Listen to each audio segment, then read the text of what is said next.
Você sabe o que são padrões? Claro, pesos, medidas. É o uso dos padrões para o comércio. Nasceu há muito tempo. O psicólogo busca padrões de comportamento. O sociólogo, o antropólogo, olha para a sociedade e vê os padrões da cultura. E o matemático, principalmente quando faz geometria, ele estabelece padrões. E ele enxerga uma estética nesses padrões. E a pintura, a escultura, a poesia, nada mais são do que padrões sendo desenvolvidos, observados para nos apresentar a natureza aos olhos do matemático e do artista, todos analisando padrões.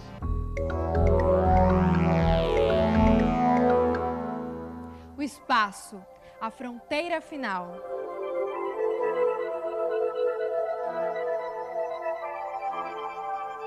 Imagine-se nu, sem nenhum dos recursos da tecnologia, sem luz elétrica ou mesmo sem o conhecimento do fogo, em meio a selvas fechadas ou caminhando ao sol escaldante das savanas, exposto ao frio intenso da noite, aos animais ferozes e à violência das tempestades.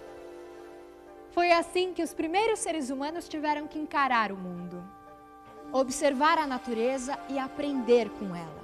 Essa tem sido, desde o início, a regra básica de sobrevivência para a espécie humana.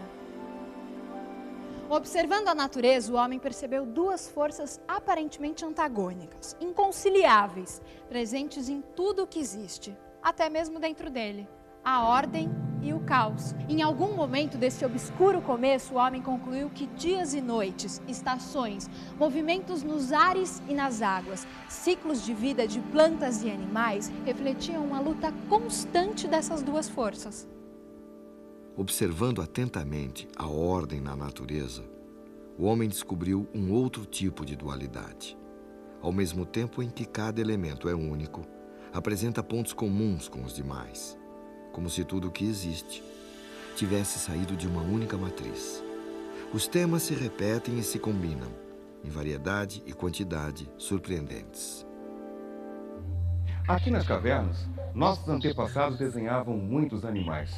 Você sabe por quê? Talvez desenhássemos os animais que nos amedrontavam. Talvez desenhássemos os animais que gostaríamos de caçar. Talvez desenhando, pudéssemos conhecê-los um pouco melhor. Afinal, desses animais não podíamos esquecer. Devíamos observá-los bastante para saber quando chegavam, por onde andavam e como agiam.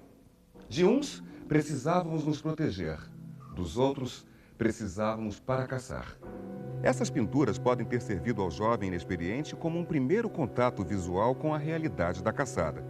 Era talvez um ritual de iniciação onde se poderia dominar o medo antes de viver o acontecimento em sua crua realidade.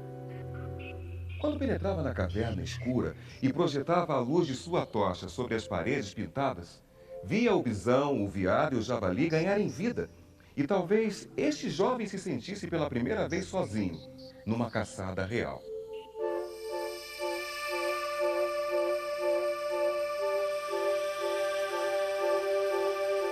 O homem talvez se tranquilizasse com a linha, com o traço nas paredes, com essa expressão primeiramente inanimada, mas que pouco a pouco ganha uma nova forma de vida altamente expressiva: o desenho. Descobre as igualdades, as regularidades, símbolos que ele escolhe para aplacar o seu sofrimento. As formas geométricas encontradas na natureza eram sinais misteriosos de uma ordem que a natureza insistia em expressar. Isso indicava que essa ordem talvez estivesse oculta e pudesse ser revelada. Esse homem admirava a beleza da harmonia em meio à desordem. Essa ideia de um caos, e do caos se faz a ordem e caos estão juntos, talvez, né? E encontrar essa ordem nesse caos que o pensamento humano busca sempre. E isso se faz não só percebendo regularidades visíveis, mas inclusive sistematizando uma coisa a partir de um pensamento mais abstrato, né? Que não está diretamente colado no empírico, no real, naquele que você vê. Tem aí um significado que vai além e que cria padrões. Os padrões aparecem em função da própria técnica, né? Então, uma cesta simples como essa, a própria maneira de entrelaçar a palha vai estar criando um padrão de repetição, de oposição dessas linhas para essas, e que formam um jogo bonito, interessante, que muitas vezes a gente nem presta atenção nele, né? Ao mesmo tempo em que o padrão é criado pela própria textura do fio nesses palitos, né, que vão criar o pente, eles simbolizam objetos, simbolizam seres da natureza, provavelmente tem a ver, inclusive, com a mitologia. Os objetos, no fundo, são formas materializadas de pensamento. Eu acho que isso cruza um pouco com a questão da arte com a matemática, né? A matemática como uma forma altamente abstrata, né, de se conceber relações.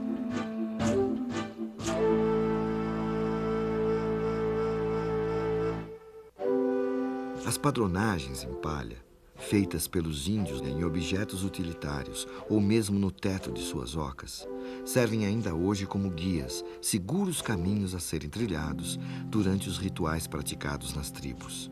Em meio aos mistérios da iniciação espiritual, os índios mantêm sua atenção fixa na ordem criada pelos padrões geométricos.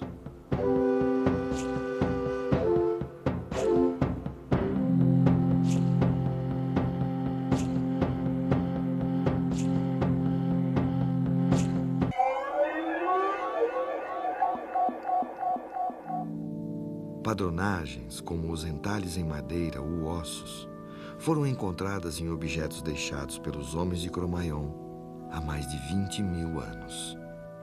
Mas será que esse homem primitivo riscava os ossos exclusivamente pela beleza, pela sensação estética criada pelos padrões? Essa é uma pergunta intrigante que ainda hoje e muito provavelmente para sempre vai encher de dúvidas nossos pensamentos. Mas foi observando algumas particularidades desses entalhes que os arqueólogos levantaram a seguinte hipótese. Esse osso, talvez, pertenceu a um caçador que a cada vez que matava um animal, fazia uma marca. Para que ele não tivesse que contar todos os riscos, ele se acostumou a agrupá-los em grupos de 5, por exemplo. Assim, ele reconhecia mais facilmente as quantidades e criava, ao mesmo tempo, uma verdadeira anotação gráfica dos números. Nossos 10 algarismos formam um sistema numérico de base 10. Esse homem primitivo escolheu para o seu sistema a base 5, muito provavelmente maravilhado com o acessório que o acompanhava e o diferenciava dos outros animais, a sua mão. Esse homem primitivo via que sua mão o fazia diferente dos outros animais. Ele estava reconhecendo e admirando sua mão. Com a mão, ele podia pegar, mexer, transformar, podia, enfim, fazer.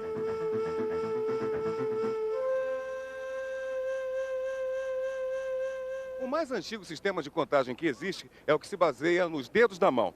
Se eu quiser, eu posso usar esse mesmo sistema para contar a quantidade de pessoas que eu vou cruzar aqui por esta praça. Você quer ver? Eu começo por estabelecer um padrão. Para cada pessoa que passa, eu curvo um dedo da mão. Quando todos os dedos estão curvados, eu mudo uma pedrinha de lugar e recomeço novamente. Digamos que eu contei as pessoas que passaram pela praça porque queira comprar passes de ônibus para elas e que o cobrador conhece esse mesmo sistema primitivo de contagem. Como ele vai fazer para me dar a quantidade certa de bilhetes? Bem, para cada pedra que eu der para ele, ele vai separar a quantidade de bilhetes correspondente aos dedos da minha mão. Funciona, mas é cansativo e a gente perde muito tempo. Em latim, essas pedrinhas se chamavam cálculo. E é por causa disso que hoje a palavra calcular significa fazer contas. Contar e desenhar tornou possível ao homem reproduzir em seu mundo um pouco da ordem que ele percebia na natureza. Finalmente era possível planejar. Arte e matemática floresceram juntas. Uma e outra derivam da mesma vontade de estabelecer a ordem e contrapor-se ao caos. Veja, por exemplo, o padrão que as abelhas nos sugerem.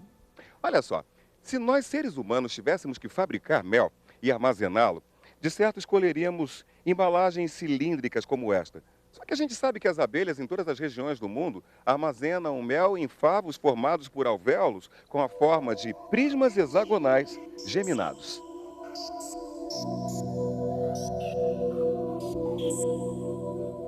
Os favos em forma de prisma geminado economizam espaço e matéria-prima, por causa das paredes em comum. Os únicos prismas regulares cujos lados se encaixam perfeitamente são os triangulares, os quadrangulares e os hexagonais. Veja você mesmo porque as abelhas só utilizam o prisma com base hexagonal. Corte 3 tiras de cartolina do mesmo tamanho. Vamos supor que elas tenham 12 centímetros de comprimento por 6 de largura. Dobre os 12 centímetros da primeira tira em 3 lados iguais, de 4 centímetros. Os da segunda tira em 4 lados iguais, de 3 centímetros. E da última tira em 6 lados iguais, de 2 centímetros. Como as áreas laterais dos 3 prismas são iguais, porque as tiras de cartolina têm o mesmo tamanho, o prisma de maior volume será o que tiver o polígono de base com área maior. A base triangular tem 6,92 centímetros quadrados. A base quadrangular tem 9 centímetros quadrados. E pasmem, a base hexagonal tem área de 10,38. Mas a coisa não para por aí. Em vez de fechar o fundo dos alvéolos com um hexágono plano, as abelhas utilizam 3 losangos iguais, colocados inclinadamente em relação ao eixo radial do prisma. Graças a essa manobra, as abelhas aumentam o volume de cada alvéolo em 2%. Os gregos foram os primeiros a verificar e comprovar que triângulos, quadrados e hexágonos eram os únicos polígonos regulares que se complementam naturalmente no preenchimento de um plano. Os muçulmanos absorveram e ampliaram esse conceito.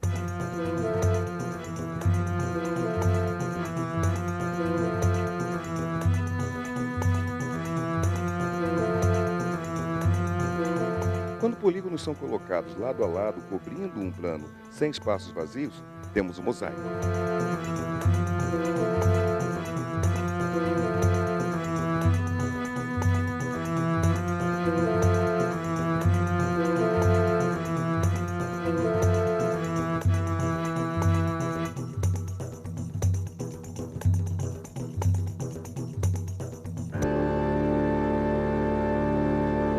É possível construir mosaicos misturando diferentes tipos de polígonos regulares.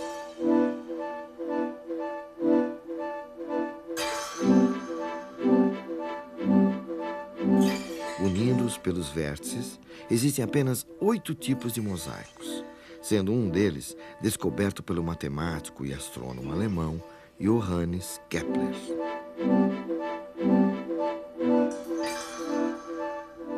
Os mouros eram mestres em preencher planos com figuras não regulares, mas nenhum jamais se iguala à surpreendente obra do pintor holandês Maurits Cornelius Escher.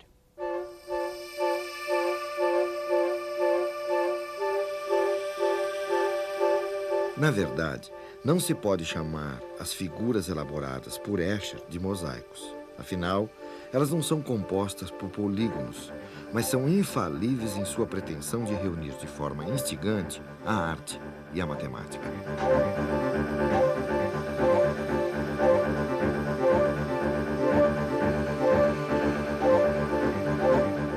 Escher, desde cedo, se interessou pela representação de temas rítmicos em superfícies planas. No entanto, ele só encontrou a solução para o seu trabalho depois de visitar Alhambra, no sul da Espanha, onde copiou estes mosaicos feitos durante a invasão árabe.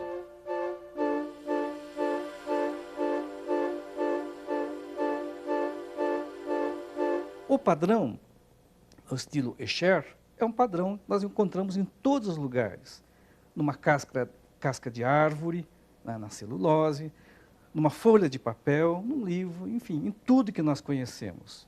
Então, nós temos A natureza realmente tem esse lado muito interessante, que é a repetição das formas, em escala macroscópica ou em escala microscópica. As imagens de moléculas geradas por computador são absolutamente artísticas. Elas traduzem exatamente o sentido dos trabalhos do Escher. Agora, por que falar do Escher em termos de ciência? É porque, na ciência, a repetição significa um padrão. Nós inferimos muitas conclusões justamente pelo comportamento repetitivo dos eventos. Toda essa sequência de padrões, na realidade, pode ser descrita matematicamente.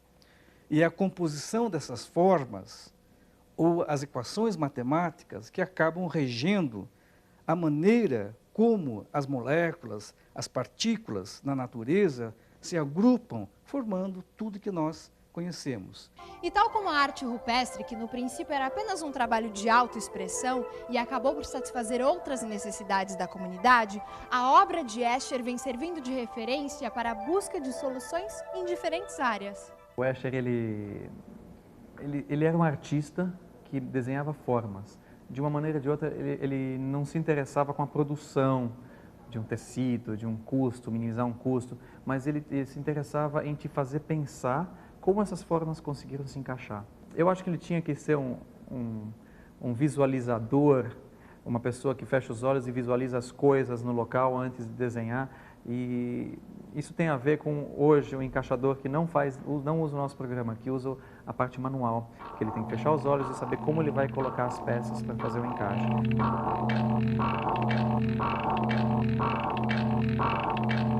Aqui a gente tem um encaixe, nesse caso padrão, que a gente tem as peças grandes e as peças pequenas. Essa área de cima é a área de trabalho, a gente pode trabalhar, e embaixo é o nosso tecido. Ele vai fazer várias vezes o encaixe, estrategicamente. Ele vai colocar as peças grandes, depois ele coloca as peças médias e vai preenchendo depois os buracos com as peças menores. Em vez de eu ficar andando 7,80 metros na frente da mesa, eu estou sentado aqui e estou vendo encaixe. Assim como serviram de base as complicadas criações de Escher, as formas geométricas também podem inspirar trabalhos simples, como, por exemplo, os quadros do pintor Alfredo Volpi.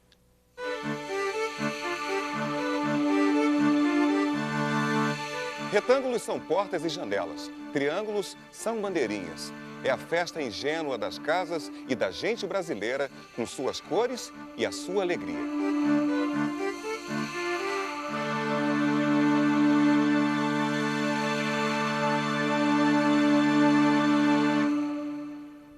Agora, o que você me diz? É um quadro de Volpi?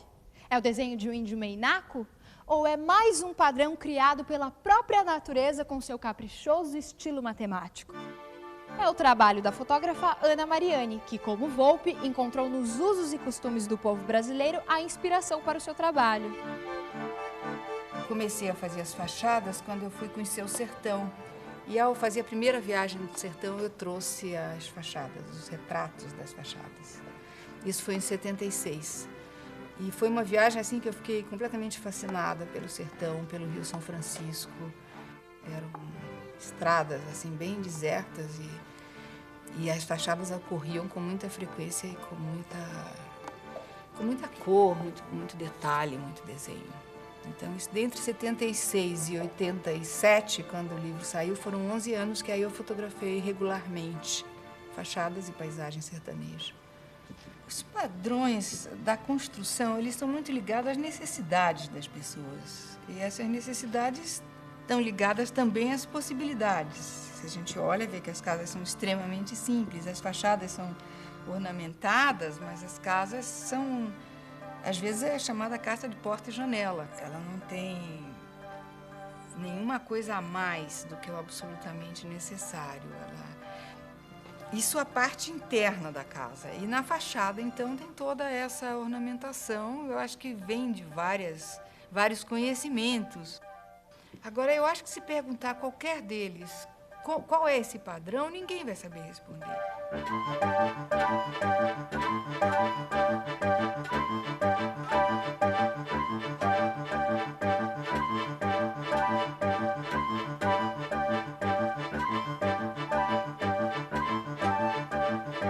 Do pouco se faz o muito, do simples o complexo, do aparentemente antagônico à integridade, das cavernas às megalópolis. O homem continua o mesmo observador atento da natureza, buscando compreender nas entrelinhas dos padrões artísticos e matemáticos as delicadas relações que determinam o equilíbrio entre a ordem e o caos.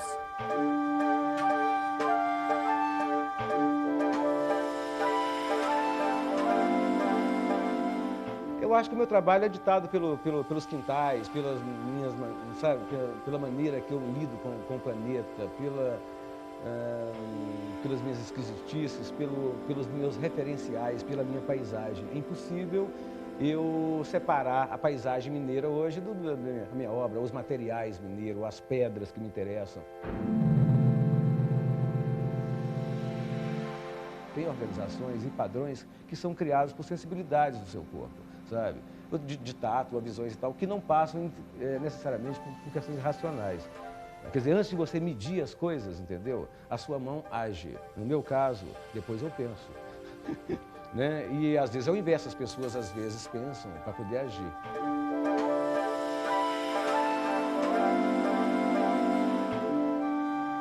Agora, sem dúvida, eu faço arte para organizar o meu caos, para tapar um buraco na minha alma incomensurável, no tamanho do universo. Quer dizer, assim, essa questão da fragilidade, sabe, é que faz você criar um padrão, sem dúvida nenhuma, que organize razoavelmente esse caos, que seja paliativo, como um remédio, tá?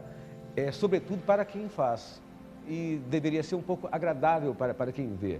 Ou então que ela detone em quem vê algumas coisas legais, ou gostosas, ou de estranhamento, sei lá o que seja, né? E agora, sem dúvida nenhuma, a arte para o artista, eu espero que ela crie esses padrões, talvez, de reconhecimento da sua própria alma. Porque senão você se perde inteiramente. Eu acho que tem todo sentido.